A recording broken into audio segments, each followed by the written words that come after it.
Quanta coisa que Deus criou. Tudo está no seu perfeito lugar. Desde o início dos tempos, tudo está e permanece no seu perfeito lugar. À ordem da sua palavra, tudo aconteceu. Ele disse: haja a separação das águas. E as águas se juntaram todas num só lugar e apareceu a terra seca. E ao terceiro dia, Deus criou a praia, todas as maravilhosas praias. E nessa porção seca Ele fez nascer animais, a plantação, para a nossa alimentação, para o ecossistema e, por fim, criou-nos a nós, o ser humano, a raça humana, para também habitarmos nessa porção seca e dominarmos sobre os mares e sobre os ares.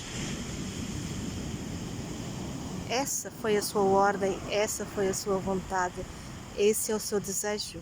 É estarmos por cima e não por baixo, por cabeça e não por cauda. Ele disse: dominai e sujeitai toda a terra e tudo o que nela há. Ou como nós nos afastamos. Ou quanto nós nos afastamos. A grande maioria, a grande massa está tão longe deste princípio. Do princípio de reinar, de governar, de dominar e de não ser dominado. Do princípio de ser livre, do princípio de estar na posição daquele que manda, daquele que decide, daquele que pensa, daquele que escolhe e faz acontecer. E não daquele que segue, sofre e simplesmente reage às circunstâncias. Quando reage, porque quando não reage deixa-se engolir por elas. Não digo isto como uma crítica, não pelo menos uma crítica de julgamento, mas como uma reflexão de como a nossa identidade foi tão apagada e de como a essência da liberdade divina em nós, da vontade de Deus em nós, de onde quer que fôssemos termos sucesso, de onde quer que fôssemos sermos portadores de sucesso,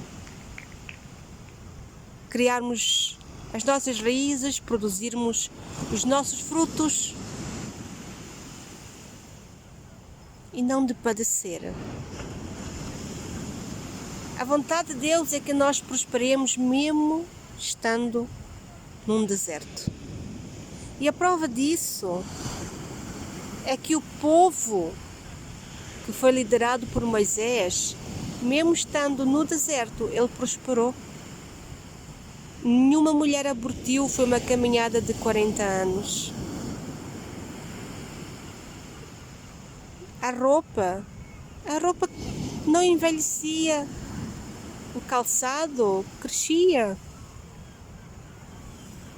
E quando houve a pior situação, que nem pão havia, não havia nada para comer, Deus mandou o maná do céu.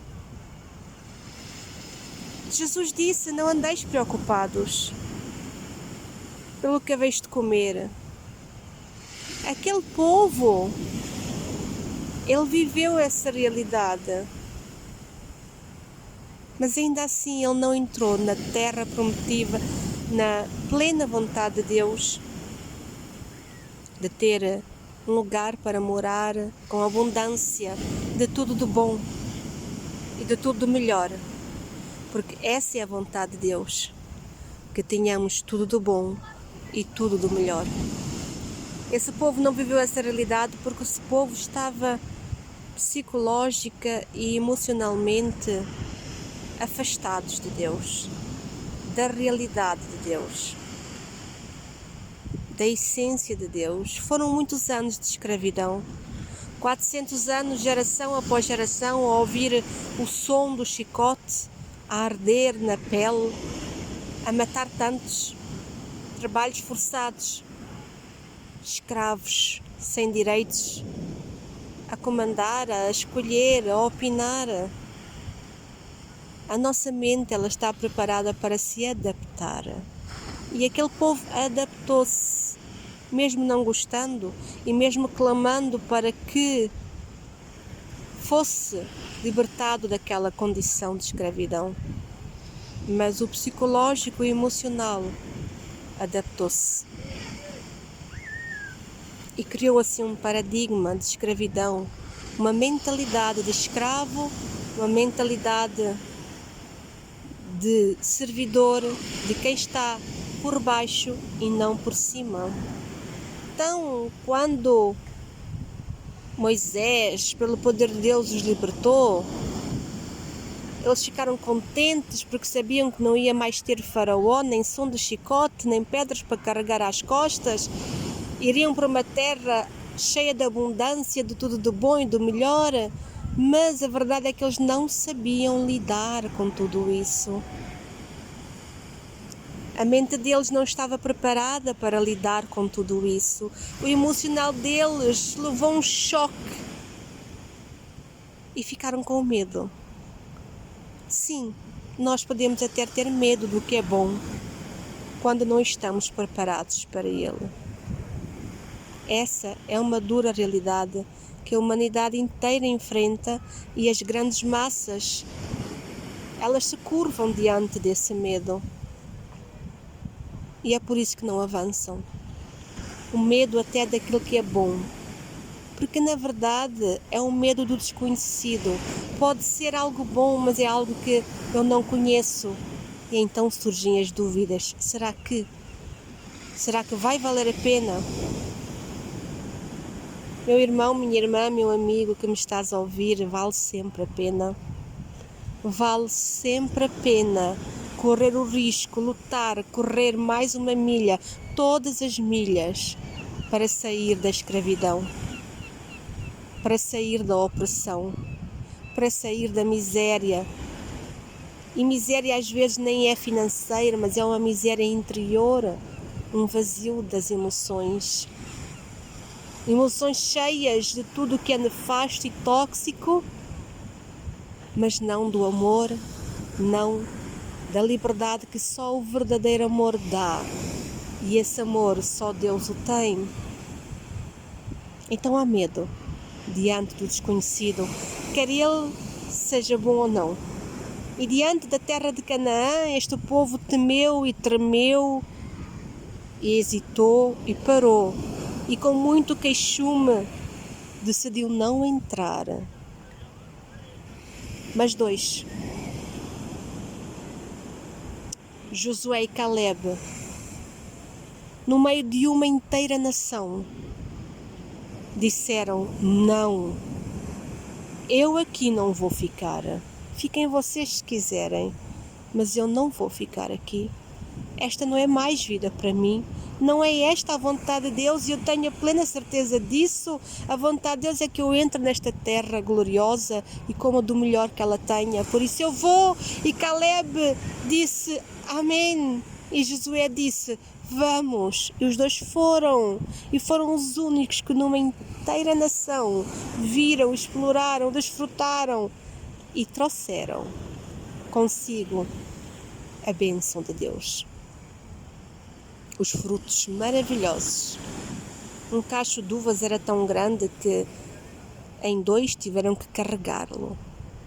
Imagina um cacho de uvas ser tão grande que foi preciso 2 homens para o carregar. Era uma terra realmente gloriosa.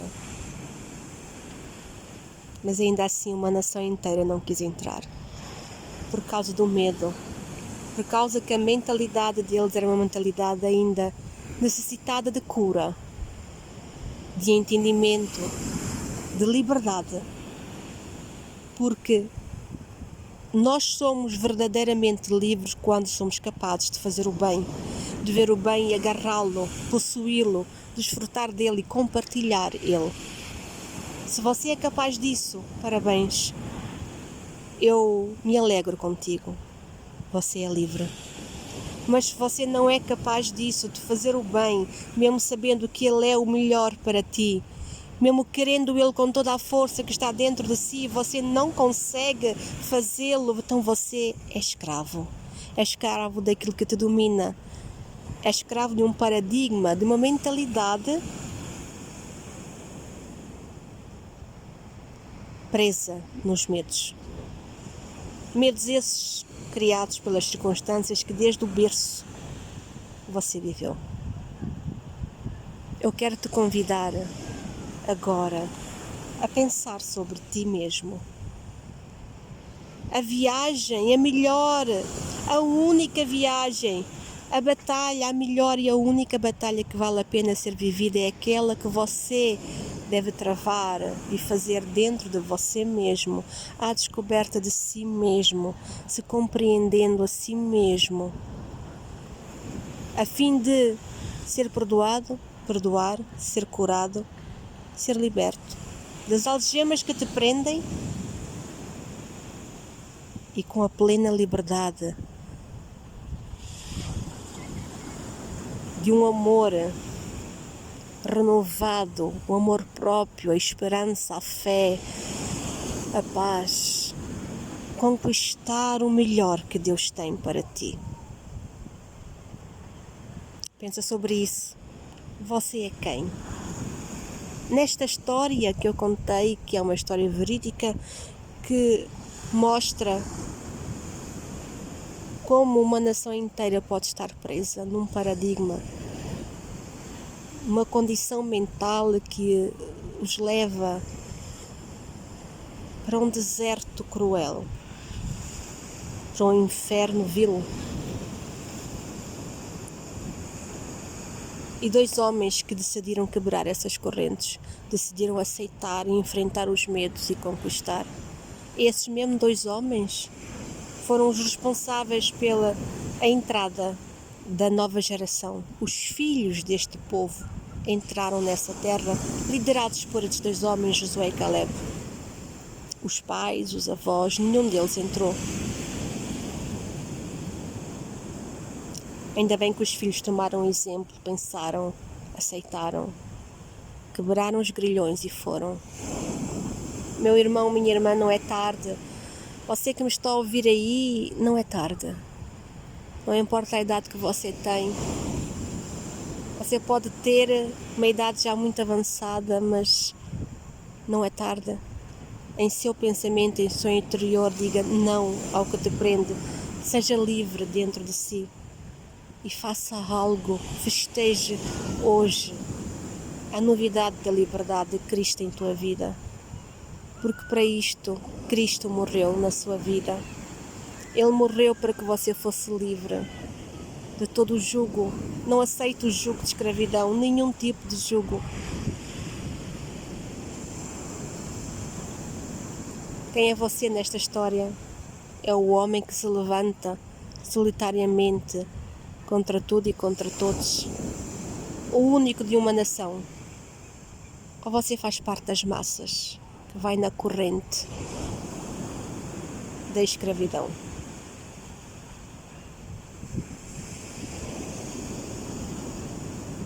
Fique comigo nesse pensamento, refletamos juntos. Deus ordenou há milénios que o mar não ultrapassasse o seu lugar e ele assim está. Deus ordenou, antes que você viesse à terra, que você fosse feliz e próspero. E você não deve de forma alguma desistir de ficar e permanecer e se estabilizar e se alargar na ordem que Deus deu para você. Luta. Aceite somente ficar num lugar determinado por Deus. O meu nome é Cláudia Ferreira. E aqui fica um pensamento de reflexão.